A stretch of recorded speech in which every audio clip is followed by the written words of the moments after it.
नमस्कार दोस्तों, आप सुन रहे हैं कथा कुंज एफएम और मैं हूं आपकी दोस्त ऋचा बौंठियाल। आज कहानियों के खजाने से लेकर आई हूं हमारे ग्रुप की सदस्य प्रीति सक्सेना जी की लिखी हुई प्यारी सी रचना रब ने बनाई जोड़ी। तो आइए कहानी शुरू करते हैं। मम्मी पापा की लाडली बेटी दिया, भैया की लाडली बहन, घर की रौनक। उसके रहते घर में उदासी कहीं रह भी न पाती।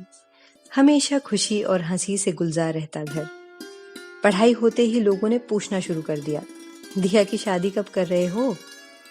मम्मी पापा को तो अपनी गुड़िया छोटी सी बच्ची लगती। किसी और के घर में भेजने के ख्याल से ही कलेजा मुंह को आने लगता। कैसे दूर कर पाएंगे अपनी लाडो को खुद से?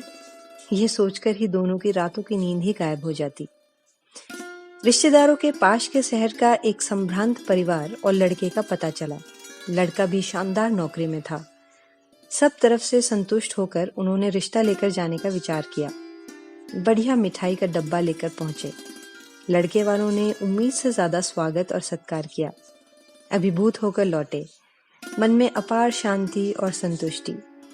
सच में अपनी बेटी को ऐसे अनजान घर में देना, जिसके बारे में जानते तक नहीं, एक माँ बाप के लिए कितना भारी होता है।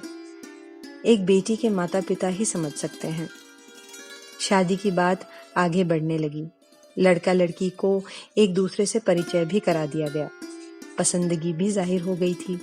बड़ा ही शानदार जोड़ा था। अब बारी आई शादी के खर्चे और रस्मों पर दिए जाने वाली रस्मों पर नेक दस्तूर के शगुन का खर्च। बजट जरूरत से ज्यादा होने पर माता पिता निराश होकर लौट आए। माता पिता का उतरा चेहरा देखकर दिया समझ गई। अपने कमरे में आकर रो पड़ी। मन ही मन रोहन को अपना मान चुकी थी वो, पर अपने घर की स्थिति को भी भली भांति जानती थी।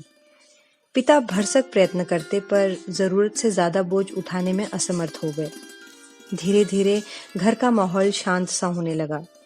दोबारा लड़का और घर देखा जाने लगा, पर दिया के मन में तो रोहन की तस्वीर बस चुकी थी। उसे कोई पसंद नहीं आता था। उधर रोहन का भी वही हाल था। दिया की मासूमियत, उसकी निश्चल हंसी, उसका साफ सुथरे ढंग से बात करना उसे हर पल याद आता। बेचैन हो जाता, पर माता पिता से कैसे अपने मन की बात कहे, हिम्मत ही ना कर पाता। एक दिन दिया को किसी रिश्ते की बहन से पता चला कि रोहन का रिश्ता कहीं और तय हो गया है। दिल दुख गया उसका। रही सही उम्मीद भी टूट गई। कुछ दिनों बाद दिया का रिश्ता भी बहुत शानदार परिवार में तय हो गया। रोहन को जैसे ही इस बात का पता चला, असहनीय हो गया उसके लिए भी कि दिया किसी और के साथ शादी कर रही है। अंतरात्मा ने कहा, जब तुम किसी और के साथ बंधने जा रहे हो तो उससे कैसे उम्मीद रख सकते हो कि वह तुम्हारा इंतजार करे, तुम्हारा रास्ता देखे। रात भर सो नहीं पाया। दूसरे दिन मन ही मन निर्णय किया और माता पिता से बोला, मैं दिया के अलावा किसी और के बारे में सोच भी नहीं पा रहा हूँ। जीवन भर का प्रश्न है। मैं शादी तो दिया के साथ ही करूंगा, वरना किसी के भी साथ नहीं बनने वाला।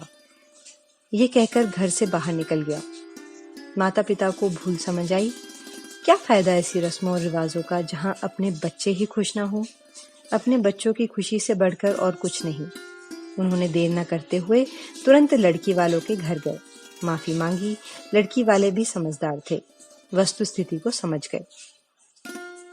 घर की घंटी की आवाज सुनकर जैसे ही दिया ने दरवाजा खोला, सामने रोहन और उसके परिवार को देखकर स्तब्ध रह गई। माता पिता भी चौंक गए। सारी बातें विस्तार से हुई। गिले शिकवे सब दूर हुए। रोहन और दिया की खुशी का ठिकाना नहीं। सच में दुल्हन वही जो पिया मन भाए। सच कहते हैं लोग, जोड़ियां तो ऊपर से बनकर आती हैं। तभी तो कहते हैं रब ने बना दी जोड़ी। तो दोस्तों, ये थी आज की सुंदर कहानी। उम्मीद करती हूँ आपको कहानी बहुत पसंद आई होगी। यदि आप चैनल पर नए आए हैं तो चैनल को सब्सक्राइब करना ना भूलिएगा। अब अपनी इस दोस्त ऋचा को दीजिए इजाजत। जल्द ही फिर हाजिर होंगी एक नई कहानी के साथ।